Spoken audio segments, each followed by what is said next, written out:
వాక్యం పట్ల ఆసక్తితో దేవుని మాటలు వినడానికి ఎదురు చూస్తున్న ప్రతి ఒక్కరికి మన ప్రభువు ప్రియరక్షకుడైన యేసుక్రీస్తు వారి నామంలో నా హృదయపూర్వక వందనాలండి. ఈరోజు మన ధ్యానాంశము హెబ్రీలకు రాసిన పత్రికపై వివరణ.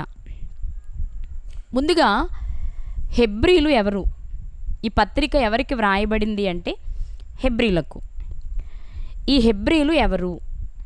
ఎందుకంటే మనం బైబిల్ చదువుతున్నప్పుడు చాలా జాతుల ప్రజలు కనిపిస్తారు. ఉదాహరణకు ఇశ్రాయేలీలు, ఇష్మాయేలీలు, ఏసావు గారి సంతానమైన ఎదోమీలు, అమాలేకీలు, అమోరీలు, అమ్మోనీలు, మోయాబీలు, ఎబూసీలు, గిర్గాషీలు, ఇలా అనేక జాతుల ప్రజలు కనిపిస్తారు. కానీ హెబ్రీలు అనేది మనకు పెద్ద కనిపించదు. మనం ఎక్కడ చదువుండం కూడా. మరి మనకి ఎక్కడ కనిపించని ఈ జాతి వారికి రచయిత ఈ లేఖను ఎందుకు రాస్తున్నారు? ఎందుకు రాస్తున్నారు తెలుసుకునే ముందు అసలు ఆ జాతి వారు ఎవరు అనేది మన బైబిల్ నుంచి ఖచ్చితంగా ఆలోచించాలి. ఒకసారి పరిశుద్ధ గ్రంథాన్ని పరిశీలిస్తే హెబ్రీలు లేక హెబ్రియుడు అనే పదం ఎక్కడైనా మనకు బైబిల్లో కనిపిస్తుందా అని ఆలోచిస్తే ఓ మాటను చూద్దాం. ఆదికాండము 14వ అధ్యాయము 12-13 వచనాలు. మరియు అబ్రాము సహోదరుని కుమారుడైన లోతు సొదొమలో కాపురముండెను గనుక అతనిని అతని ఆస్తిని పట్టుకొని పోగా తప్పించుకొని ఒకడు వచ్చి హెబ్రీయుడైన అబ్రామునకు ఆ సంగతి తెలిపెను. ఈ వచనం ప్రకారం అబ్రాము గారు హెబ్రీయుడు అని మనకు అర్థమవుతుంది.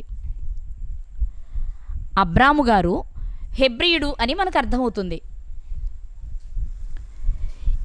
అబ్రాము గారికి హెబ్రీయుడు అనే పేరు ఎందుకు వచ్చింది? ఎవరతను? అతనికి ఆ పేరు రావడానికి కారణం ఏంటి అని కనుక మనం జాగ్రత్తగా ఆలోచిస్తే ప్రియులారా, ఒక మాట చూద్దాం. ఎందుకు అబ్రాము గారికి లేక అబ్రాహాము గారికి హెబ్రీయుడు అనే పేరు వచ్చింది అని చూస్తే ఆదికాండము 13వ అధ్యాయము 18వ వచనము. ఆదికాండము 13వ అధ్యాయము 18వ వచనము. అప్పుడు అబ్రాము తన గుడారము తీసి హెబ్రోనులోని మమ్రే దగ్గరనున్న సింధూర వృక్ష వనములో దిగి అక్కడ యెహోవాకు బలిపీఠము కట్టెను. ఇక్కడ మనం జాగ్రత్తగా ఆలోచిస్తే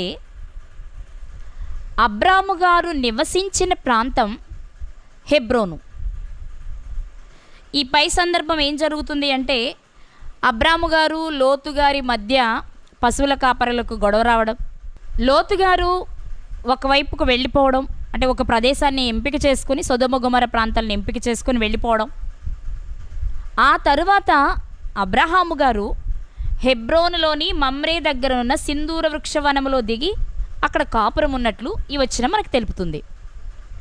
దీన్ని బట్టి మనం ఆలోచిస్తే అబ్రహాము గారికి హెబ్రీయుడు అనే పేరు రావడానికి కారణం ఏంటి అంటే హెబ్రోను అనే ప్రాంతంలో నివసించడం వలన. జనరల్గా ఇంటి పేరును బట్టి కానీ, జాతి పేరును బట్టి కానీ, ప్రాంతం పేరును బట్టి కానీ అలా పిలవడం అనేది సహజంగా జరుగుతుంది. ఎందుకు ఈ మాట అంటున్నానంటే ఆయన హెబ్రోనులో నివసించినంత మాత్రాన హెబ్రీయుడు అయిపోతాడా అనే సందేహం మీకు వస్తుందేమో. మనం ఉదాహరణ ఆలోచిస్తే మనందరినీ భారతీయులు అంటారు. ఎందుకు అంటే భారతదేశంలో నివసించడం చేత. అంటే నివసించే ప్రాంతాన్ని బట్టి కూడా పేరుతో పిలవడానికి వీలుంది, అవకాశం ఉంది అనే విషయాన్ని మనం గుర్తుపెట్టుకోవాలి. కాబట్టి హెబ్రీలు అనే జాతి ఎవరు అంటే అబ్రహాము సంతానము నుండి వచ్చిన వారికి ఆ పేరు వచ్చింది. ఇది కేవలం అబ్రహాము గారికి మాత్రమేనా? సంతానమునకు కూడా ఆ పేరు ఉంటుందా?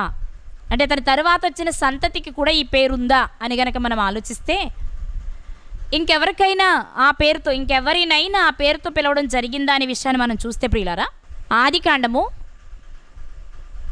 41వ అధ్యాయము 12వ వచనం. అక్కడ రాజ సంరక్షక సేనాధిపతికి దాసుడై ఉండిన ఒక హెబ్రీ పడుచువాడు మాతో కూడా ఉండెను. ఇక్కడ కూడా హెబ్రీ పడుచువాడు అనే ఒక పదం మనకు కనిపిస్తుంది. ఈ మాట ఎవరిని గూర్చి వాడబడింది అని ఆలోచిస్తే యోసేపు గారిని గూర్చి. యోసేపు గారిని చెరసాలలో వేయడం పోతిఫర్ ఇంటిలో జరిగిన విషయాన్ని బట్టి, చెరసాలలో ఉండగా అదే చెరసాలలో ఇద్దరు వ్యక్తులు బంధించబడడం, అది రాజు యొక్క పానదాయకుడు, భక్షకారుల అధిపతులు ఇద్దరు. వారిలో ఒకరు చనిపోవడం, ఒకరు బ్రతికుండడం. 2 ఏళ్ల తర్వాత ఫరోకు కల రావడం.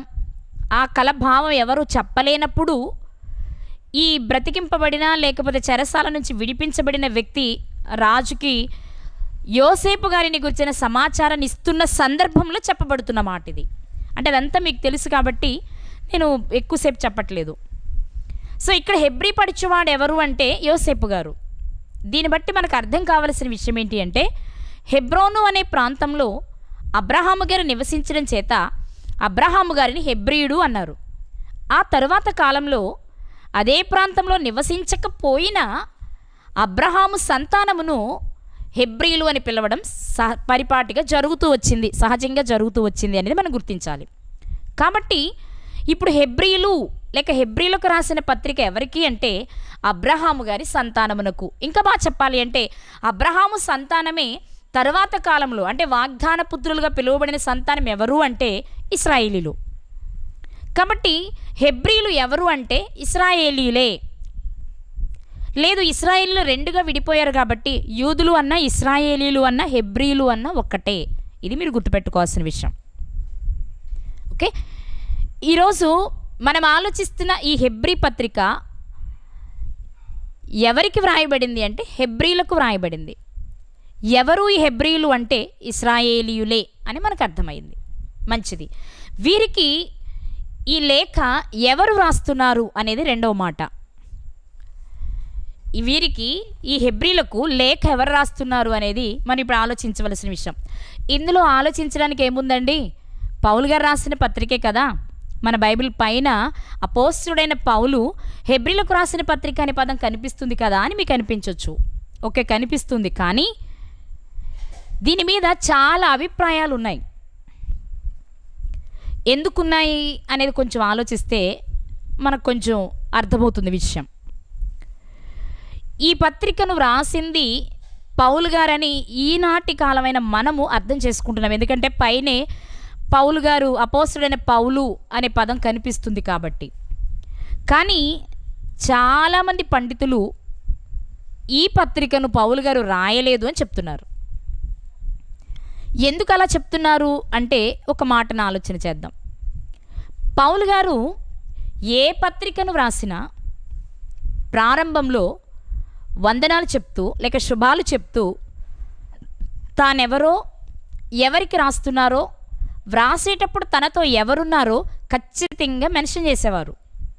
ఉదాహరణకు కొన్ని మాటలు మనం చూస్తే ప్రక్కనే ఉన్న పత్రిక ఫిలేమోను పత్రికను చూద్దాం. మనం అపోస్తలుడైన పౌలు గారే ఫిలేమోను గారికి రాసిన పత్రికను మనం చూస్తే ఒకే అధ్యాయం ఉంటుంది కదా. మొదటి వచనాన్ని చూస్తే, క్రీస్తు యేసు ఖైదీ అయిన పౌలును, సహోదరుడైన తిమోతియు, మా ప్రియుడును జతపనివాడునైన ఫిలేమోనుకును, మన సహోదరి అయిన అప్పియాకును, తోడి యోధుడైన అరికిప్పునకును, నీ ఇంట ఉన్న సంఘమునకును శుభమని చెప్పి వ్రాయునది. ఈ వచనంలో వ్రాసేది పౌలు గారని, తాను వ్రాసేటప్పుడు తిమోతి గారు ఉన్నారని, వ్రాస్తున్నది ఫిలేమోను గారు కానీ, అక్కడ ఆ సంఘంలో ఉన్న అరికిప్పునకును అప్పియాకును సంఘస్థులందరికీ శుభాలని చెప్పి రాస్తూ ఉన్నారు. దీన్ని బట్టి రాస్తున్నది పౌలు గారే అని కన్ఫర్మ్గా మనకు అనిపిస్తుంది. అలా మీరు ఇంకెన్ని పత్రికలు తీసుకున్నా, తీతు పత్రికను తీసుకున్నా, తిమోతి పత్రికను తీసుకున్నా, కొలసి, ఎఫెస్సి, ఫిలిప్పి ఏ పత్రికను తీసుకున్నా ఆ పత్రికను తానే వ్రాస్తున్నట్లుగా మొదటి వచనాల్లోనే మనకు అడ్రస్ ఇస్తారు. కానీ హెబ్రీ పత్రికను మనం జాగ్రత్తగా ఆలోచిస్తే ఏం వ్రాయబడిందో మొదటి వచనాలు ఒకసారి చూద్దాం. హెబ్రీలకు రాసిన పత్రిక 1వ అధ్యాయము 1వ వచనము, పూర్వకాలమందు నానా సమయములలోనూ నానా విధములుగాను ప్రవక్తల ద్వారా మన పితరులతో మాటలాడిన దేవుడు ఈ దినముల అంతమందు కుమారుని ద్వారా మనతో మాటలాడెను. ఆయన ఆ కుమారుని సమస్తమునకు వారసునిగా నియమించెను. ఆయన ద్వారా ప్రపంచములు నిర్మించెను. మనం ఇలా చదువుకుంటూ వెళ్తే ఎక్కడ కూడా క్రీస్తు యేసు దాసుడను లేక అపోస్తలుడైన పౌలను నేను అనే పదాలు మనకు కనిపించవు. కాబట్టి చాలామందికి ఉన్న అభిప్రాయం ఏంటి అంటే, పౌలు గారు రాసిన ఇతర పత్రికలతో ఈ పత్రికను పోలిస్తే ఇది ఆయన రాసిన పత్రికలా లేదు, ఇది ఆయన రాయలేదు అనే ఒక వాదన కూడా ఉంది. నిజమే, ప్రారంభంలో అన్ని పత్రికలు వ్రాసినట్లు ఈ పత్రిక వ్రాయలేదు. ఎందుకు వ్రాయలేదు కాబట్టి ఈయన కాదా అని మనం ఆలోచిస్తే, ఎందుకు వ్రాయలేదు ఆలోచించే ముందు ఈయన నిజంగా కాదా అవునా అని మనం ఆలోచిస్తే, మరికొంతమంది ఏమన్నారు అంటే, ప్రారంభ పలుకులు తొలి పలుకులు మిగిలిన పత్రికలకు వల్ల ఈ పత్రికలో లేకపోయినా రచనా శైలిని బట్టి కానీ వాడిన పదాలను బట్టి కానీ ముగింపును బట్టి కానీ ఆలోచిస్తే ఇది పౌలే రాశారు అని చెప్పారు. ప్రారంభ వచనాల ప్రకారం ఆయన కాదు అనేవారు కొందరైతే, ముగింపు వచనాల ప్రకారం ఆయనే అనేవారు మరికొందరు. ఒకసారి చూద్దాం. ఆయనే అని కొంతమంది చెప్పడానికి కారణం ఏంటో ఒకసారి మనం చూస్తే, హెబ్రీలకు రాసిన పత్రిక 13వ అధ్యాయము 18వ వచనం. హెబ్రీలకు రాసిన పత్రిక 13వ అధ్యాయము 18వ వచనం. మా నిమిత్తము ప్రార్థన చేయుడి, మేము అన్ని విషయములలోనూ యోగ్యముగా ప్రవర్తింపగోరుచు మంచి మనస్సాక్షి కలిగి ఉన్నామని నమ్ముచున్నాము.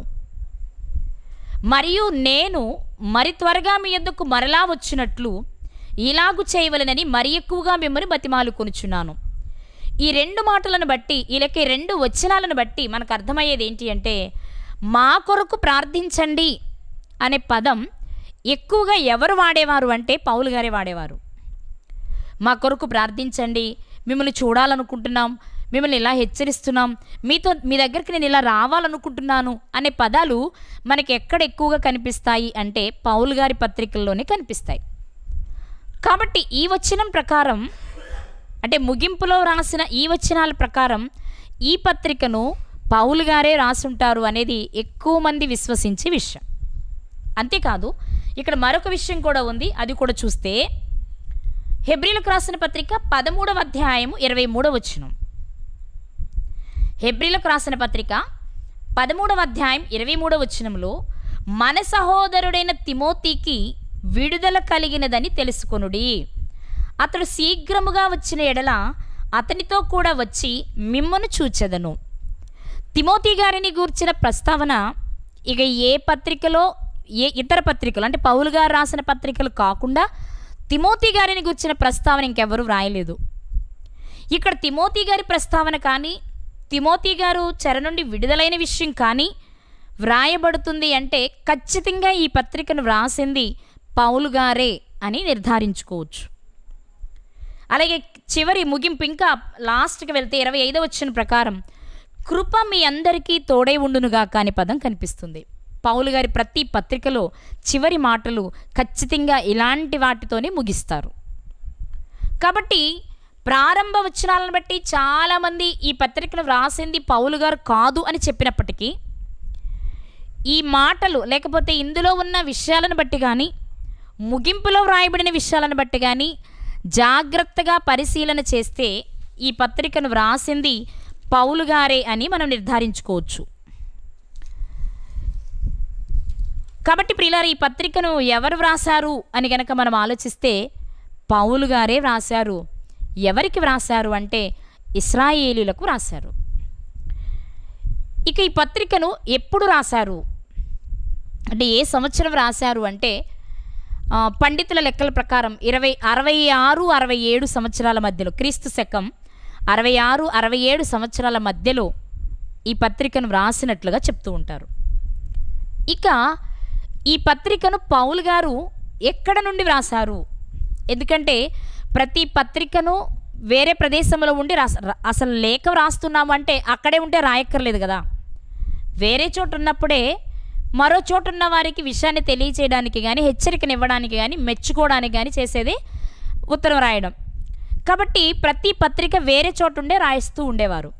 మరి ఈ హెబ్రీ పత్రికను ఎక్కడ నుండి పౌలు గారు రాశారు అని కనుక మనం ఆలోచిస్తే ఓ మాట చూద్దాం. హెబ్రీలకు రాసిన పత్రిక 13వ అధ్యాయము 24వ వచనం. హెబ్రీలకు రాసిన పత్రిక 13వ అధ్యాయము 24వ వచనం. మీపైని నాయకులైన వారందరికీ పరిశుద్ధులందరికీ నా వందనములు చెప్పుడి. ఇటలీ వారు మీకు వందనములు చెప్పుచున్నారు.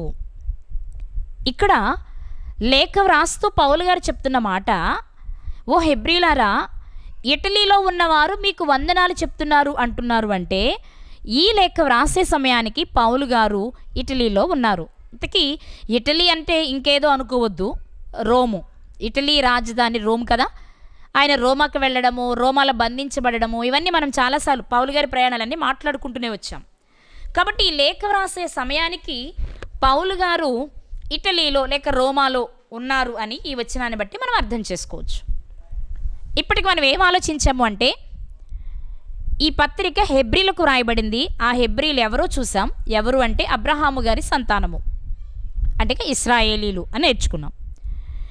ఇక ఈ పత్రికను రాసింది ఎవరు అంటే, కాదనే అభిప్రాయం ఉన్నప్పటికీ ఎక్కువ శాతం వ్రాయబడిన విషయాలను బట్టి ఇది పౌలు గారే అని నిర్ధారించుకున్నాం. ఇక 3, ఎప్పుడు వ్రాయబడింది అంటే 66, 67 సంవత్సరాల మధ్యలో వ్రాయబడింది. ఎక్కడ నుండి వ్రాసారు అంటే ఇటలీ లేక రోమ్ నుండి వ్రాయబడినట్టు మనం ఆలోచిస్తాం. ఇక ఈ పత్రికను ఎందుకు రాయవలసి వచ్చింది ఆయన మనం గమనిస్తూ ఉంటే, కొరింథీ పత్రిక ఉత్తరం రాశారు. ఎందుకు రాశారు అంటే కొరింథీలో పరిస్థితులు బాగాలేదు. మనం ఏ పత్రికను చూసినా అయితే వారి మంచిని మెచ్చుకుంటూనే ఉత్తరం రాశారు, వారిలో ఉన్న చెడును ఖండిస్తూ అయినా ఉత్తరం రాశారు, వాళ్ళు ఇలా ఉంటే బాగుంటుందని చెప్పడానికి ఉత్తరం రాస్తూ వచ్చారు. కాబట్టి మరి ఇప్పుడు హెబ్రీలకు లేక ఇశ్రాయేలీలకు ఈ ఉత్తరం ఎందుకు రాయవలసి వచ్చింది అని మనం ఆలోచిస్తే, హెబ్రీలు అంటే ఇశ్రాయేలీలే, కానీ ఈ ఇశ్రాయేలీలు ఎవరు అంటే క్రీస్తును విశ్వసించిన ఇశ్రాయేలీలు. ఇశ్రాయేలీలు అంటే క్రొత్త నిబంధన కాలంలో 12 గోత్రాల ప్రజలు ఉన్నారు. కానీ వారిలో కొంతమంది క్రీస్తుని బట్టి కానీ, తర్వాత అపోస్తుల బోధన బట్టి కానీ యేసుక్రీస్తు వారిని విశ్వసిస్తూ క్రమేణా మారుతూ వచ్చారు. మారిన ఇశ్రాయేలీలు లేక మారిన యూదులు అని చెప్పొచ్చు. వాళ్ళకెందుకు రాస్తున్నారు ఈయన ఈ మాట అని ఆలోచిస్తే, మారిన వీరు వస్తున్న శ్రమలను చూసి, అక్కడున్న పరిస్థితులను చూసి, మారని వారు వీరిని ప్రలోభ పెట్టడం చేత మన ధర్మశాస్త్రం కంటే గొప్పదేది, మన పూర్వీకుల ప్రవక్తల కంటే గొప్పవారెవరు, మనకు ధర్మశాస్త్రం ఎలా ఇవ్వబడిందంటే దేవదూతల ద్వారా ఇవ్వబడింది. అలాగే ప్రవక్తలలో అబ్రహాము గారు గొప్పవాడు, మోషే గొప్పవాడు, అలాగే యాజకులు అహరోను గొప్పవాడు. ఇలాంటి గొప్ప గొప్ప వారిని కలిగిన జాతి మనది. మీరు మరలా ఇప్పుడు క్రొత్తగా వచ్చిన ఆ యేసును మీరు వెంబడిస్తున్నారు అని చాలామంది వారిని వెనక్కలాగడం వలన వాళ్ళు క్రీస్తుని విశ్వసించిన తరువాత మరలా వెనుకకు వెళ్ళిపోతున్న సందర్భంలో వారిని సరిచేయడానికి, బలపరచడానికి ఆయన ఈ మాటలు రాసినట్లుగా మనకి హెబ్రీ పత్రిక మొత్తం చదివితే అర్థమవుతుంది. ఎలా చెప్పగలరండి అని మీరు అంటారేమో. ఇది పండితుల అభిప్రాయం కూడా. మనం కూడా ఒక వచనాన్ని చూడగలిగితే ఓ మాట చూద్దాం. హెబ్రీలకు రాసిన పత్రిక 5వ అధ్యాయము 12వ వచనము. హెబ్రీలకు రాసిన పత్రిక 5వ అధ్యాయము 12వ వచనం. కాలమును బట్టి చూచితే మీరు బోధకులుగా ఉండవలసిన వారై ఉండగా, దేవోక్తులలో మొదటి మూలపాఠములను ఒకడు మీకు మరలా బోధింపవలసి వచ్చెను. మీరు పాలు త్రాగవలసిన వారే కానీ బలమైన ఆహారము తినగలవారు కారు. ఈ మాటల్లోని ఆంతర్యం ఏంటి అంటే, మీరు క్రీస్తుని విశ్వసించిన తర్వాత దినదినము అభివృద్ధి చెందుతూ బలమైన ఆహారాన్ని తినవలసిన వారు, కానీ మీరు దినదినము వెనుకకు జరిగిపోతూ ఇంకా పాలు తాగే స్థితిలోనికే వెళ్ళిపోయారు అని ఆయన హెచ్చరిస్తున్నాడు. కాబట్టే ఈ మాటలను బట్టి మనం ఏం ఆలోచించవచ్చు అంటే, విశ్వసించిన వారు వెనుకకు వెళ్ళిపోతున్నట్లుగా మనకు అనిపిస్తూ ఉంది. మీరు పాలు తాగవలసిన వారే కానీ బలమైన ఆహారము తినవలసిన వారు కారు అని చెప్తున్నారు. అలాగే 13వ వచనం కూడా మనం చూస్తే, మరియు పాలు త్రాగు ప్రతివాడును శిశువే కనుక నీతివాక్య విషయంలో అనుభవం లేనివాడై ఉన్నాడు. అంటే మీరు ఇంకా అనుభవాన్ని సంపాదించలేకపోయారు అనే అభిప్రాయాన్ని ఆయన తెలియచేస్తూ ఉన్నారు. అంతేకాదు 6వ అధ్యాయంలో కూడా ఒక వచనాన్ని మనం చూడగలిగితే మనకు ఒక మాట అర్థమవుతుంది. 4వ వచనం, హెబ్రీలకు రాసిన పత్రిక 6వ అధ్యాయము 4వ వచనం, ఒకసారి వెలిగింపబడి పరలోక సంబంధమైన వరమును రుచిచూచి పరిశుద్ధాత్మలో పాలివారై దేవుని దివ్యవాక్యమును రాబోవు యుగ సంబంధమైన శక్తుల ప్రభావమును అనుభవించిన తరువాత తప్పిపోయిన వారు తమ విషయంలో దేవుని కుమారుని మరలా సిలువ వేయిచు బాహాటముగా ఆయనను అవమానపరుచుచున్నారు అంటున్నారు. ఈ మాటలను బట్టి చూస్తే వారు ఒక్కసారి వెలిగింపబడిన వారు, అంటే రక్షించబడిన వారే, క్రీస్తును అంగీకరించిన వారే. కానీ ఆ వరాలన్నీ రుచి చూసి కూడా ఇప్పుడు వెనకకు వెళ్ళిపోతున్నారు అనే విషయాన్ని ఇక్కడ ఆయన ప్రస్తావిస్తున్నారు. కాబట్టి 5వ అధ్యాయం 12వ వచనం ప్రకారం కానివ్వండి, 6వ అధ్యాయం 4వ వచనం ప్రకారం కానివ్వండి, ఈ మాటలు రక్షించబడి క్రైస్తవులుగా మారిన ఇశ్రాయేలీలు మరలా వెనుకకు జారిపోతూ ఉండగా వారిని హెచ్చరించడానికి ఈ మాటలు రాయవలసి వచ్చింది. కనుకనే ప్రారంభంలో ప్రశాంతంగా ఆయన పత్రికను ప్రారంభించినట్లు మనకు కనిపించదు. కాబట్టి ప్రియులారా, ఈ పత్రికను ఎందుకు రాశారు అంటే వారు మరలా వెనుకకు జారిపోతున్నారు. కాబట్టి వెనుకకు జారిపోయే వారి పరిస్థితి ఎలా ఉంటుందో, వారి జీవితం ఎలా ఉంటుందో, వారి విషయంలో పరిస్థితులు ఎలా ఉంటాయో వారికి అవగాహన కలిగించి వారిని మరలా పురుకొల్పి ముందుకు నడిపించాలి అనేది పౌలు గారి అభిప్రాయంగా మనం గుర్తించాలి ప్రియులారా. కాబట్టి ఇప్పటివరకు మనం ఏం చూసామంటే ఈ పత్రిక ఎవరికి వ్రాయబడింది, ఎవరు వ్రాసారు, ఎప్పుడు వ్రాసారు, ఎక్కడి నుండి వ్రాసారు, ఎందుకు వ్రాసారు అనేది మనం చూసాం. ఇప్పుడు వ్రాయబడిన ఈ పత్రికను మనం ఎందుకు ఇప్పుడు చదవాలి, మనం చదవలసిన అవసరం ఏంటి, ఇది మనకు తెలియాలి అంటే ఈ పత్రికలో ఉన్న అధ్యాయాల మొత్తం సారాన్ని మనం ఒక చోటుకి తెచ్చుకుంటే ఇది మనం ఎందుకు చదవాలో మనకు అర్థమవుతుంది. హెబ్రీలకు రాసిన పత్రికలో 13 అధ్యాయాలు ఉన్నాయి. హెబ్రీలకు రాసిన పత్రికలో 303 వచనాలు ఉన్నాయి. ఈ 13 అధ్యాయాలు ఏం తెలియచేస్తున్నాయి, అందులో మనకు అవసరమైంది ఎంత అనే విషయాన్ని మనం ఆలోచిస్తే ఈ 13 అధ్యాయాలను మనం 3 భాగాలుగా చేసుకోవచ్చు. అదేంటి అంటే మొదటి 4 అధ్యాయాలు ఒక భాగం, 5 నుండి 10 అధ్యాయాలు ఒక భాగం, 11 నుండి 13 అధ్యాయాలు ఒక భాగం. ఇలా 3 భాగాలుగా చేసుకుంటే ఈ పత్రిక చాలా ఈజీగా మనకు అర్థమవుతుంది ప్రియులారా. మరలా చెప్తున్నాను, హెబ్రీ పత్రికలో 13 అధ్యాయాలు ఉన్నాయి. అందులో మొదటి 4 అధ్యాయాలు ఒక భాగం అనుకుంటే, 5 నుండి 10 అధ్యాయాలు ఒక భాగం అనుకుంటే, 11 నుండి 13 అధ్యాయాలు 3వ భాగంగా మనం గుర్తించవచ్చు. ఈ మొదటి 4 అధ్యాయాలు, 2వ భాగంలోని 6 అధ్యాయాలు వెరసి 10 అధ్యాయాలు ఎందుకు వ్రాయబడ్డాయి అంటే ఆనాటి ఇశ్రాయేలీలు లేక ఆనాడు రక్షించబడిన ఇశ్రాయేలీలు వెనుకకు వెళ్ళిపోతున్నప్పుడు ఏ కారణాల చేత వారు వెనుక్కి వెళ్ళిపోతున్నారో, దేన్ని చూసుకొని వారు వెనక్కి వెళ్ళిపోతున్నారో వాటికి సమాధానం ఇస్తూ ఈ 10 అధ్యాయాలు రాయబడ్డాయి. ఇక 11వ అధ్యాయంలో ఈ 10 అధ్యాయాల సారానికి ఫలితమే 11వ అధ్యాయం చూపిస్తుంది. 12, 13 అధ్యాయాలు మనం అలా ఉంటే మనకి ప్రయోజనం అని తెలియచేస్తుంది. ఏముంది ఈ అధ్యాయాలలో అనేది చాలా క్లుప్తంగా నేర్చుకోవడానికి ప్రయత్నించేద్దాం. క్రీస్తును విశ్వసించిన తరువాత వెనుకకు వెళ్ళిపోతున్న యూదులు లేక ఇశ్రాయేలీలను ఉద్దేశించి పౌలు గారు ఎందుకు రాశారు అంటే వారి మధ్య తలెత్తిన ప్రశ్నలు ఏంటి అంటే, ఒకప్పుడు దేవుడు మాతో మాట్లాడాలి అంటే ఇశ్రాయేలీలైన మాతో మాట్లాడాలి అంటే దేవదూతల ద్వారా మాట్లాడేవారు అనేది వారికున్న మొదటి అభిప్రాయం. ఇశ్రాయేలీలకు లేక హెబ్రీలకు ఎందుకు ఈ లేఖ వ్రాయవలసి వచ్చింది అంటే వారు వెనక్కి వెళ్ళిపోతున్నారు. ఎందుకు మీరు వెనక్కి వెళ్ళిపోతున్నారు అంటే, ఇశ్రాయేలీలమైన మేము ఒకప్పుడు మా స్థితి ఏంటి అంటే, మేము అన్ని జాతుల వారికంటే గొప్పవారం. ఎలా గొప్పవారం అంటే, దేవుడు మాతో మాట్లాడాలి అనుకుంటే తన దూతలను పంపి మాతో మాట్లాడేవారు. దూతల ద్వారానే మాకు ధర్మశాస్త్రాన్ని ఇచ్చారు. దూతల ద్వారానే ఏ విషయమైనా చేసేవారు. కాబట్టి ఆ స్థితిని మేము వదిలేసుకున్నామేమో.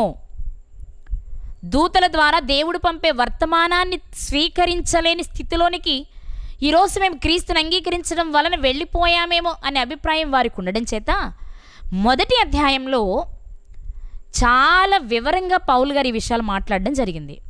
అందుకని వ్రాస్తూ మొదటి వచనంలోనే పూర్వకాలమందు, అంటే మీరు అనుకుంటున్నారే మీ పితరుల కాలం, ఆ కాలమందు నానా సమయములలో నానా విధములుగా ప్రవక్తల ద్వారా మన పితరులతో మాట్లాడాడు దేవుడు. కానీ అక్కడితో మీరు ఆగిపోవద్దు. ఈ దినములు అంతమందు దేవదూతల కంటే ప్రవక్తల కంటే గొప్పవాడైన క్రీస్తు ద్వారా మాట్లాడారు. అందుకే మనకు రెండవ వచనంలో ఈ దినములు అంతమందు కుమారుని ద్వారా మనతో మాట్లాడాను అనే పదం కనిపిస్తుంది. ప్రియులారా, మొదటి అధ్యాయం ఏం చెప్తుంది అంటే, మీరు దేవునితో సంబంధం కలిగిన వారము, ఒకవేళ అది మేము పోగొట్టుకున్నామేమో అనిపించి మీరు మరలా వెనుకకు వెళ్ళిపోతున్నారు కదా. కానీ మేము మీకు ప్రకటించిన ఆ మెస్సయ్య మీరనుకునే దేవదూతల కంటేను మీరనుకునే ప్రవక్తల కంటేను గొప్పవాడు. అందుకే 4వ వచనంలో మనకు కనిపిస్తుంది, అంటే 3-4 వచనాలు కలుపున్నాయి కదా. ఆయన దేవుని మహిమ యొక్క తేజస్సును, ఆయన తత్వం యొక్క మూర్తిమంతమునై ఉండి తన మహత్తుగల మాట చేత సమస్తమును నిర్వహించుచు పాపముల విషయంలో శుద్ధీకరణము తానే చేసి దేవదూతల కంటే ఎంత శ్రేష్టమైన నామము పొందెనో వారికంటే అంత శ్రేష్ఠుడై ఉన్నత లోకమందు మహామహుడగు దేవుని కుడిపార్శ్వమున కూర్చుండెను. ప్రియులారా, ఈ మాట గనక మనం జాగ్రత్తగా ఆలోచించగలిగితే, దేవదూతల కంటే శ్రేష్టమైన నామమును పొందారు ఎవరు అంటే యేసుక్రీస్తు ప్రభువారు. అందుకే ఆయన చెప్తున్న మాట, మీరు ఒకప్పుడు దేవుడు మీతో మాట్లాడాలి అంటే ప్రవక్తలు దేవదూతలు అనుకుంటున్నారు కదా, వారికంటే గొప్పవారు యేసుక్రీస్తు వారు. ఆ క్రీస్తుని విశ్వసించి వచ్చిన మీరు మరలా వెనుకకు వెళ్ళిపోతున్నారు. అది కాదు అని చెప్తూ, మీరనుకుంటున్న దేవదూతలు ఎవరు, నేను చెప్తున్న మెస్సియా ఎవరో మీకు అర్థం కావాలి అంటే ఆయన గొప్పతనాన్ని తెలియజేసే కొన్ని వచనాలు ఈ అధ్యాయంలో చెప్పారు. ఆయన, నీవు నా కుమారుడవు, నేడు నేను నిన్ను కనియున్నాను అనే మాట దేవదూతల్లో ఎవరితోనైనా ఎప్పుడైనా దేవుడు చెప్పారా? లేదే. మాకు గొప్ప అనుకుంటున్న మీ దేవదూతలు, మీరనుకుంటున్న దూతలు, లేక మాకు గొప్ప అనుకుంటున్న మీ ప్రవక్తలలో ఎవరితోనైనా ఎప్పుడైనా దేవుడు ఈ మాట చెప్పారా? ఏ మాట? నీవు నా కుమారుడవు, నేడు నేను నిన్ను కనియున్నాను అనే మాట. ఇది కేవలం క్రీస్తు వారితో మాత్రమే చెప్పబడిన మాట. అంటే మీరనుకుంటున్న ప్రవక్తల కంటే, మీరనుకుంటున్న దేవదూతల కంటే యేసుక్రీస్తు వారు చాలా గొప్పవాడు. గొప్పవాని దగ్గరకు వచ్చి మరలా మీరు వెనుకకు వెళ్ళిపోతున్నారని చెప్తూ ఈ అధ్యాయం అంతా కూడా ఆయన చెప్పింది అదే. చివరికి ఫైనల్గా చెప్పింది ఏంటంటే, దేవదూతలు, మీరు గొప్పగా భావించే దేవదూతలు ఎవరో తెలుసా? రక్షణ అనే స్వాస్థ్యము పొందబోవు వారికి సేవ చేసే పరిచారకులు. ఆ రక్షణను ఇవ్వడానికి వచ్చిన రక్షణకర్త యేసుక్రీస్తు వారు. కాబట్టి ఓ హెబ్రీలారా, మీరనుకుంటున్న ప్రవక్తల కంటే, మీరనుకుంటున్న దేవదూతల కంటే యేసుక్రీస్తు చాలా గొప్పవాడు. ఇది మొదటి అధ్యాయంలో ఆయన తెలియచేయాలనుకున్న విషయం. ఇక రెండో అధ్యాయంలో కూడా అదే భావాన్ని ఆయన తెలియచేస్తూ, అంత గొప్ప వ్యక్తి ద్వారా మనకు రక్షణ వచ్చింది కదా, ఈ రక్షణను మీరు నిర్లక్ష్యం చేస్తూ వెనకకు వెళ్ళిపోతున్నారు. జాగ్రత్త, జాగ్రత్త. ఇది రెండవ అధ్యాయంలో ఆయన చెప్పిన సారం. ఎందుకు అంటే, మనకు రక్షణనివ్వడానికి రక్తమాంసములు కలిగిన వానిగా ఆయన ఈ లోకానికి వచ్చారు. కాబట్టి ఆయన గొప్పతనాన్ని గుర్తించలేని స్థితిలో, మీరు వెనుకకు వెళ్ళిపోవడం నాకు ఏమాత్రం నచ్చలేదు. కాబట్టి ఆయన ఎలాంటి వారు, ఎలాంటి శ్రమలను పొందారు, ఎలాంటి మరణాన్ని పొందారు, మనకు ఎలా విడుదలనిచ్చారు, మనం పొందుకున్న రక్షణ ఎలాంటిది, ఆ రక్షణ నిర్లక్ష్యం చేస్తే మనకొచ్చే శిక్ష ఎలాంటిదో 2వ అధ్యాయంలో ఆయన వివరించడం జరిగింది. అప్పుడు వెంటనే రెండవ విషయం, అంటే రెండవ ప్రశ్న, వాళ్ళ మనసులో ఉన్న రెండవ భావం ఏంటి అంటే, ఓకే దేవదూతల కంటే ఆయన గొప్పవాడు కావచ్చేమో, కానీ మాకు మా ప్రవక్తలలో అబ్రహాము గారు ఉన్నారు, విశ్వాసులకు తండ్రి, మా పితరుడైన అబ్రహాము చాలా గొప్పవాడు అన్నారని మనం ఎలా చెప్పుకుంటున్నామంటే, ఆ అబ్రహాము గారిని గురించిన ప్రస్తావన ఈయన మాట్లాడారు కాబట్టి. ఇదే 2వ అధ్యాయంలో మీరు అబ్రహాము గొప్పవాడు అనుకుంటున్నారు, కానీ ఆ అబ్రహాము స్వభావము కలిగి ఆ సంతానంలో నుండే వచ్చారు ఈ మెస్సయ్య, అది మీరు మర్చిపోతున్నారు. అంతేకాదు ఈ మెస్సయ్యను చూడాలనుకున్నారు మీరు గొప్పవాడు అనుకుంటున్న అబ్రహాము గారు కదా. యేసుక్రీస్తు వారు చెప్తారు, యోహాను సువార్త 9వ అధ్యాయంలో మనం చూస్తాం కదా, ఏమని, మీ తండ్రి అయిన అబ్రహాము నా దినము చూస్తానని అనుకున్నాడు, చూసి సంతోషించాడు అని చెప్పారు. అంటే మీరు గొప్పవాడు అనుకుంటున్న అబ్రహాము గారు ఉన్నారే, ఆయన కంటే గొప్పవాడు యేసుక్రీస్తు అని చెప్పారు. ఇక 3వ అధ్యాయం వచ్చేటప్పటికి మరొక వ్యక్తి ప్రస్తావన మనకు కనబడుతుంది. అదే మోషే గారి ప్రస్తావన. మోషే గారి ప్రస్తావన ఆయన ఎందుకు తెస్తున్నారు అంటే, ఇశ్రాయేలీలకున్న మరొక అభిప్రాయం ఏంటి అంటే, మోషే మా పితరుడు, మమ్మల్ని నడిపిన నాయకుడు, మా దృష్టిలో గొప్పవాడు, మాకు ధర్మశాస్త్రాన్ని తెచ్చినవాడు. ఇప్పుడు ఆ విషయాన్ని కూడా ఈయన ప్రస్తావిస్తూ ఉన్నారు. 3వ అధ్యాయంలో మనం చూస్తే, దేవుని ఇల్లంతటిలో నమ్మకమైన వాడు మోషే అయితే అంటూ క్రిందకు వచ్చేటప్పటికి మనకు ఒక విషయం కనిపిస్తుంది. చూద్దామా? 3వ అధ్యాయము 2వ వచనం, దేవుని ఇల్లంతటిలో మోషే నమ్మకముగా ఉండినట్టు ఈయన కూడా తన్ను నియమించిన వానికి నమ్మకముగా ఉండెను.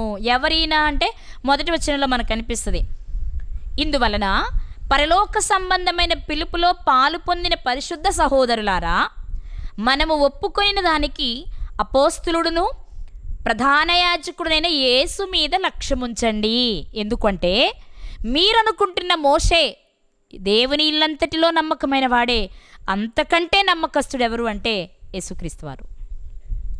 కాబట్టి మనము ఈ పత్రికను జాగ్రత్తగా పరిశీలిస్తే 1వ అధ్యాయంలో దేవదూతల కంటే యేసుక్రీస్తు వారు గొప్పవారు, దేవదూతలకు పిలవని పిలుపు, దేవదూతలకు లేని పేరు, దేవదూతలకు లేని విశిష్టత యేసుక్రీస్తు వారికి ఉన్నట్లుగా కనబడుతుంది.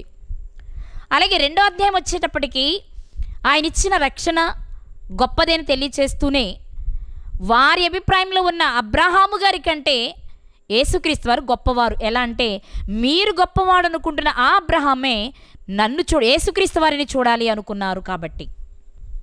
ఇక 3వ అధ్యాయంలో వారికి ఉన్న అభిప్రాయం ఏంటి అంటే, మాకు విశ్రాంతినివ్వడానికి మమ్మలను ఐగుప్తు నుండి కనానుకు నడిపించిన నాయకుడు, మార్గమధ్యంలో చనిపోయినప్పటికీ నడిపించిన వ్యక్తి అనగానే మనకు గుర్తొచ్చే పేరు మోషే గారే అని ఆయన చెప్తున్నప్పుడు, ఆయన కంటే గొప్పవారు యేసుక్రీస్తు వారు అనే విషయాన్ని ఆయన తెలియచేస్తూ వచ్చారు ప్రియులారా.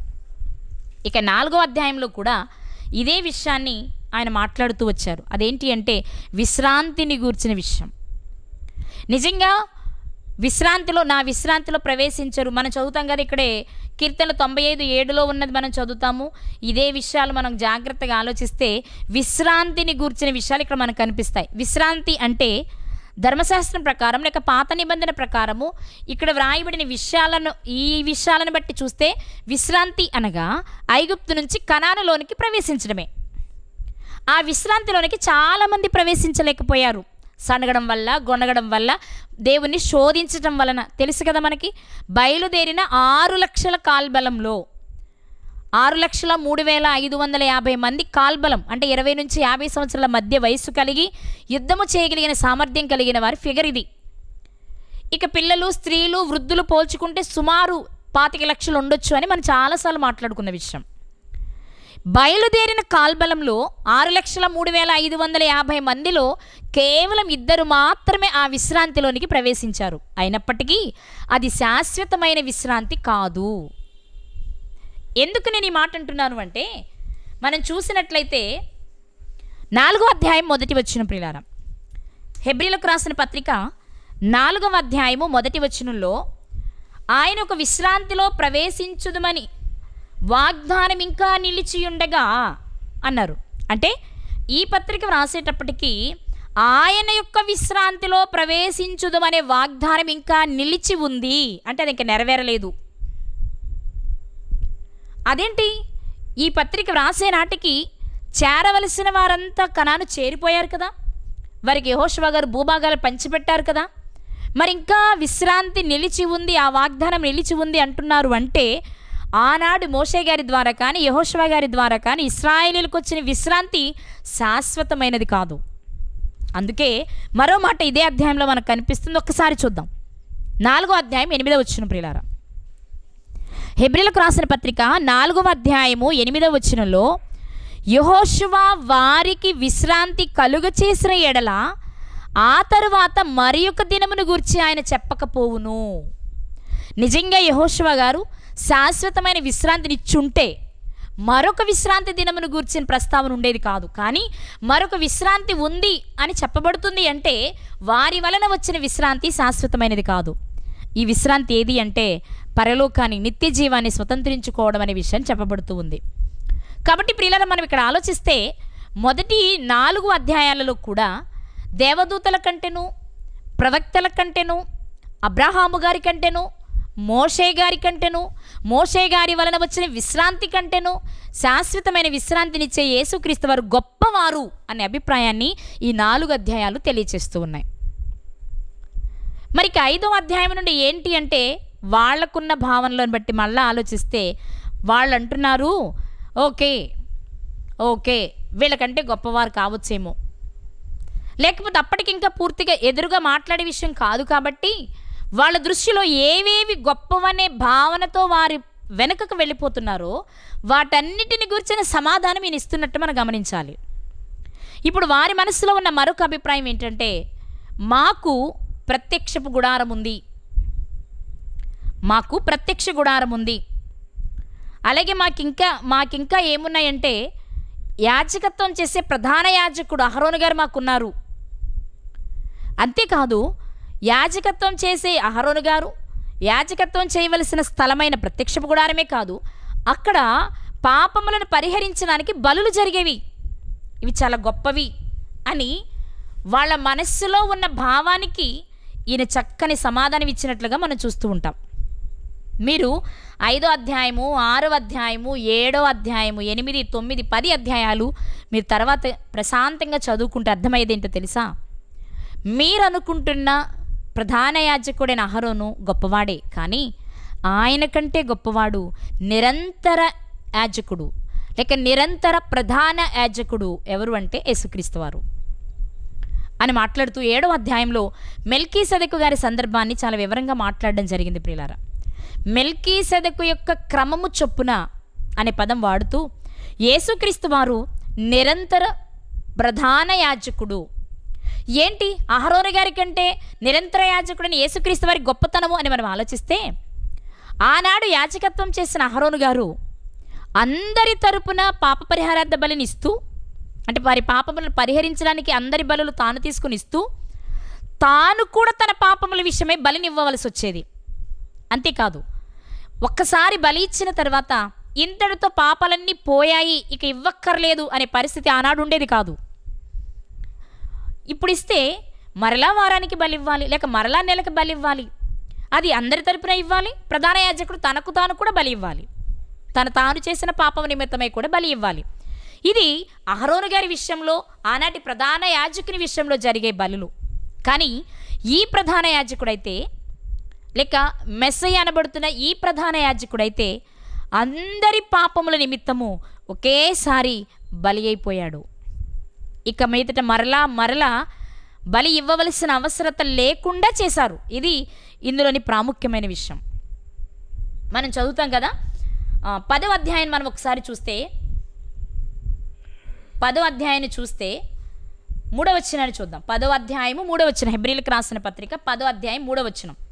అయితే ఆ బలులు అర్పించుట చేత ఏటేటా పాపములు జ్ఞాపకమునకు వచ్చుచున్నవి, ఏలయనగా ఎడ్ల యొక్కయు మేకల యొక్కయు రక్తము పాపములను తీసివేయుట అసాధ్యము, కాబట్టి ఎప్పటికప్పుడే ఇవ్వాలి. అవి ఇస్తున్నప్పుడల్లా మనం చేసిన పాపాన్ని మనం జ్ఞాపకం చేసుకోవాల్సి వస్తుంది.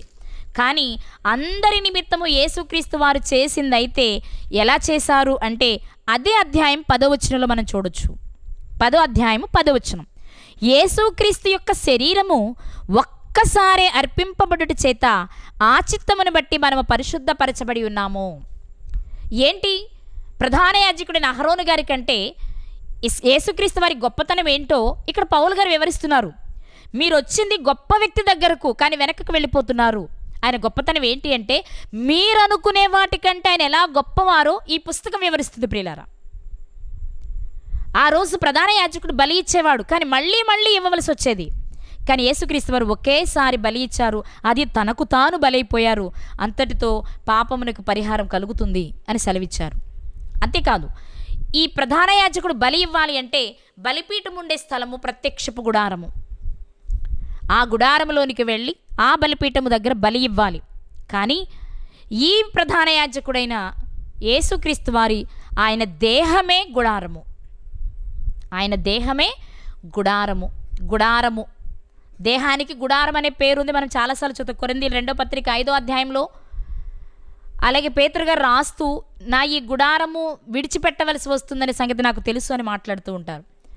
ఆ రోజు ప్రత్యక్షంగా కనిపించడానికి ఒక గుడారము ప్రత్యక్షపు గుడారముగా ఉంది, కానీ అది డేరాలతో ఏర్పాటు చేయబడింది. కానీ ఇక్కడ యేసుక్రీస్తు శరీరమే ఒక గుడారముగా మనకు కనిపిస్తుంది. కాబట్టి అహరోను గారి కంటేను ప్రత్యక్షపు గుడారము కంటేను యేసుక్రీస్తు గొప్పవారు. అంతేకాదు, ఆనాడిచ్చిన బలుల కంటే యేసుక్రీస్తు వారు బలి అయిపోయిన విధానం చాలా గొప్పది. ఆ రోజుల్లో బలులు దహన బలి, సమాధాన బలి, పాప పరిహారార్థ బలి, అపరాధ పరిహారార్థ బలి అనే బలులు ఉండేవి, నైవేద్యము ఉండేది. ఇన్ని బలులుండి ఒక్కొక్క పాపానికి ఒక్కొక్క విధానంలో బలి అర్పిస్తూ వచ్చినా మరలా పాపం చేసిన తర్వాత మరలా బలి ఇవ్వవలసి వచ్చేది. కానీ యేసుక్రీస్తు వారు బలి అయిపోవడం చేత సదాకాలము నిలిచే బలి ఒకేసారి ఇవ్వడం జరిగింది. అదే మనం 10వ అధ్యాయము 12వ వచనంలో చూస్తాం. 11, 12 వచనాలు చదువుకుందాం. హెబ్రీయులకు రాసిన పత్రిక 10వ అధ్యాయము 11, 12 వచనాలు. మరియు ప్రతి యాజకుడు దినదినము సేవ చేయుచు పాపములను ఎన్నటికీ తీసివేయలేని ఆ బలులనే మాటి మాటికి అర్పించుచూ ఉండెను. ప్రధాన యాజకుడట ప్రతిదినము సేవ చేస్తూ పాపములను ఎప్పటికీ తీసివేయలేని బలిని ఎప్పటికప్పుడే ఇచ్చేవాడట. కానీ ఈయనైతే అనగా యేసుక్రీస్తు వారైతే పాపముల నిమిత్తమై సదాకాలము నిలుచు ఒక్క బలి అర్పించి అన్నారు. ఒక్క బలి అర్పించి. అప్పుడైతే మాటి మాటికి బలులు అర్పించారు, కానీ యేసుక్రీస్తు వారు ఒకేసారి బలిని అర్పించడం జరిగింది అని చెప్పడం జరుగుతుంది ప్రియులారా.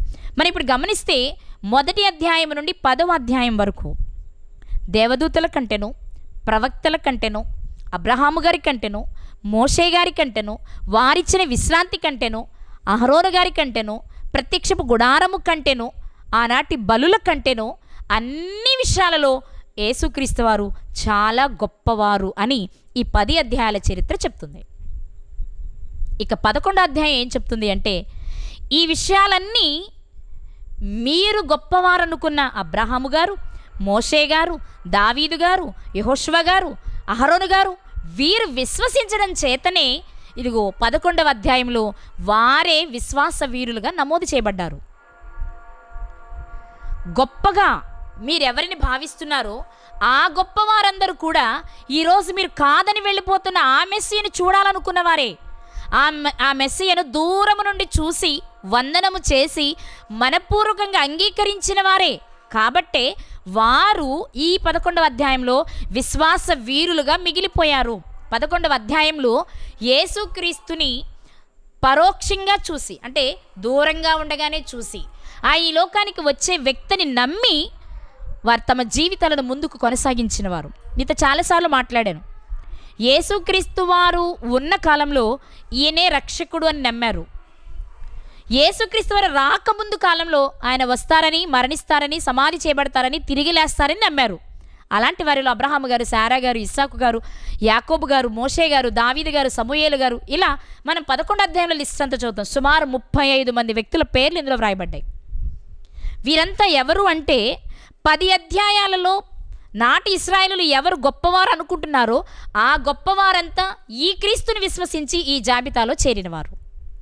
ఇప్పుడు 12వ అధ్యాయం ఏం చెప్తుంది అంటే, అలాంటి గొప్ప సాక్ష్య సమూహం మనకుంది కదా, వారు ఎలా జీవించారో మనం చూసుకుంటే, వారు క్రీస్తుని ఎలా అంగీకరించారో, క్రీస్తు కొరకు ఎలా బ్రతికారో, ఎలాంటి త్యాగాలు చేశారో మీరు అర్థం చేసుకుంటే మీకు కూడా విశ్వాస వీరులుగా పరలోక రాజ్యాన్ని స్వతంత్రించుకునే అర్హత లభిస్తుంది.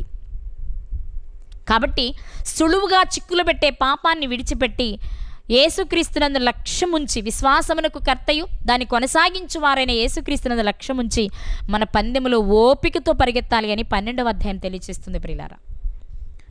12వ అధ్యాయం ఏం తెలియచేస్తుంది అంటే 12, 13 అధ్యాయాలు మన కొరకే. ఎందుకంటే యేసుక్రీస్తు వారిని తండ్రి అయిన దేవుడు ఎంత గొప్పగా హెచ్చించారో ఆ విషయాలన్నీ వివరిస్తూ ఆయన ద్వారా మాత్రమే మనం పరలోకానికి చేరాలి. ఎందుకంటే ఆ దారిని చూపించింది ఆయనే, వెళ్ళడానికి ఏం చేయాలో నేర్పించింది ఆయనే. కాబట్టి మనం ఇలా జీవిస్తే ఆ లోకానికి చేరగలము అనే విషయాన్ని తెలియచేస్తూ, అలా చేరాలి అంటే మనం ముందు కుమారులం కావాలి. కుమారులు కాని వారు దుర్బీజులు అనే విషయాన్ని చెప్తూ, నువ్వు కుమారునిగా మారకుండా ఉండడానికి చేదైన వేరేదైనా నీ జీవితంలో ఉంటే తొలగించుకో అని 12వ అధ్యాయం తెలియజేస్తుంది. ఇక 13వ అధ్యాయంలో సహోదర ప్రేమను కలిగి ఉండాలి అని, మనం ఇక్కడ చాలా జాగ్రత్తగా బ్రతకాలి అని, మన పైన నాయకులుగా ఉండి నడిపించే వారికి విధేయులుగా జీవించాలి అని. ఎందుకంటే మన లెక్క వాళ్ళు చెప్పవలసిన వారుగా ఉంటారు కాబట్టి మనం చాలా జాగ్రత్తగా జీవించాలి అని ఇక్కడ 13వ అధ్యాయము తెలియచేస్తూ ఉంది ప్రియులారా. కాబట్టి మనం గమనిస్తే 10 అధ్యాయాలలో ఒకనాటి ప్రజలు దేన్ని నమ్మి వెనకకు వెళ్ళిపోతున్నారో వాటికంటే యేసుక్రీస్తు గొప్పవారని తెలియచేస్తూ ఉంటే, 11వ అధ్యాయంలో దానిని విశ్వసించిన వారు గొప్పవారిగా మిగిలిపోయిన సందర్భాన్ని జ్ఞాపకం చేస్తూ ఉంటే, వారిని మాదిరిగా కలిగి జీవిస్తే మనము ఆ లోకాన్ని స్వతంత్రించుకుంటాము అని మిగిలిన 2 అధ్యాయాలు తెలియజేస్తూ ఉన్నాయి. అయితే మనము శాశ్వతమైన విశ్రాంతిలోనికి ప్రవేశించాలి. మన ముందున్నది అదే. అందులో ప్రవేశించాలి అంటే యేసుక్రీస్తునందు లక్ష్యముంచి ఓపికతో పరిగెత్తాలి. ఇవ్వబడుతున్న ప్రతి గద్దింపుని స్వీకరిస్తూ దేవునికి కుమారులుగా మనం మారాలి. అప్పుడే విశ్రాంతి లభిస్తుంది అని వాక్యం సెలవిస్తూ ఉంది. మరొక్కసారి మాట చదువుదాం. హెబ్రీయులకు రాసిన పత్రిక 4వ అధ్యాయము 1వ వచనం. ఆయన యొక్క విశ్రాంతిలో ప్రవేశించుదమను వాగ్దానము ఇంకా నిలిచియుండగా మీలో ఎవడైనను ఒకవేళ ఆ వాగ్దానము పొందకుండా తప్పిపోవునేమో అని భయము కలుగుతున్నది. నేను ఎందుకు ఈ పత్రిక రాస్తున్నానో తెలుసా? శాశ్వతమైన విశ్రాంతిలోనికి మనమంతా ప్రవేశించాలి. అందులోనికి ప్రవేశించకుండా మీలో ఎవడైనా దానిని పోగొట్టుకుంటాడేమో అని నేను భయపడుతున్నాను. అందుకే ఈ ఉత్తరాన్ని రాస్తున్నాను. ఎలా పోగొట్టుకుంటారండి అంటే 12వ అధ్యాయంలో చెప్పారు ఆయన. ఏమని అంటే 12వ అధ్యాయం 14, 15 వచనాలు చదువుకుందాం. హెబ్రీ పత్రిక 12వ అధ్యాయము 14, 15 వచనాలు. అందరితో సమాధానమును పరిశుద్ధతయు కలిగి ఉండుటకు ప్రయత్నించుడి. పరిశుద్ధత లేకుండా ఎవడును ప్రభువును చూడడు, అనగా శాశ్వత విశ్రాంతిలోనికి ప్రవేశించడు. మీలో ఎవడైనను దేవుని కృపను పొందకుండా తప్పిపోవునేమో అని చేదైన వేరేదైనా మొలచి కలవరపరచుట వలన అనేకులు అపవిత్రులైపోదురేమో అని నేను భయపడుతున్నాను. అందుకే ఈ లేఖ మీకు రాస్తున్నాను అంటున్నారు. కాబట్టి ప్రియులారా, హెబ్రీ పత్రిక ఏం తెలియచేస్తుంది అంటే, క్రీస్తుని విశ్వసించి వెనుకకు వెళ్ళిపోయిన నాటి ఇశ్రాయేలీలనే కాదు, ఈరోజు క్రీస్తుని అంగీకరించి బాప్తిస్మం తీసుకుని మరలా లోకం వైపు, పాపం వైపు వెళ్ళిపోతున్న వారికి కూడా చెప్తున్నమాట. ఏమని అంటే, మనమంతా పరమునున్న తండ్రికి పిల్లలుగా మారి ఆయనున్న లోకము చేరి ఆయనతో ఆనందించాలి. అలా ఆనందించాలి అంటే ఆయన ఇచ్చిన ఆజ్ఞ ఏంటి అంటే, తన కుమారుణ్ణి మనం రక్షకునిగా అంగీకరించాలి. ఇలా అంగీకరించడానికి చేదైన వేరులు చాలా పుడతాయి. అలాంటివి లేకుండా, అలాంటి వాటికి మనము భయపడకుండా, అలాంటివి మన జీవితంలోనికి తెచ్చుకోకుండా మనం జాగ్రత్త పడితే మనము కూడా ఆ శాశ్వతమైన ఆనందాన్ని పొందుతాము అని 13 అధ్యాయాల చరిత్రను బట్టి దేవుడు మనకు తెలియచేస్తున్న విషయం ప్రియులారా. కాబట్టి మనం ఏ పత్రికను చదువుతున్నా అది ఆ సంఘస్థులకు, ఆ వ్యక్తులకని మాత్రమే కాదు, కానీ అది ఈనాడు పరలోకాన్ని సాధించాలి అనుకున్న ప్రతి ఒక్కరికి వర్తించే అనే విషయం మనం మర్చిపోకూడదు.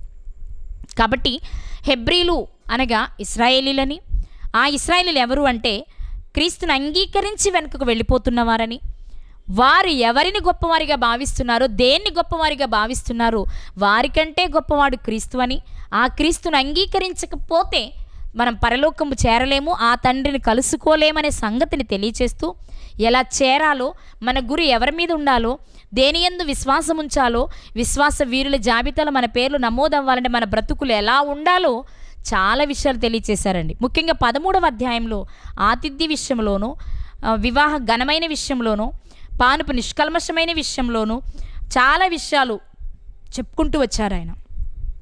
టోటల్గా మనం పరిశుద్ధత కలిగి ఉంటేనే తండ్రి చెంతకు చేరతాము అని హెబ్రీ పత్రిక నాటి వారికి తెలియచేస్తే నేడు మనకు కూడా తెలియచేస్తూ ఉంది. సో ఈ పత్రిక ద్వారా దేవుడు మనకు తెలుపుతున్న విషయం ఏంటంటే, పరిశుద్ధత లేకపోతే నా చెంతకు రాలేవు. పరిశుద్ధతను కాపాడుకోవాలంటే చేదు నీ జీవితంలోనికి రాకుండా చూసుకో అని తెలియచేస్తున్నారు. ఆ విషయాన్ని జాగ్రత్తగా మనం తీసుకుందాం, పరిశుద్ధంగా జీవించి పరలోకాన్ని సాధించడానికి ప్రయత్నం చేద్దాం. అట్టి కృప దేవుడు మనందరికీ దయచేయునుగాక.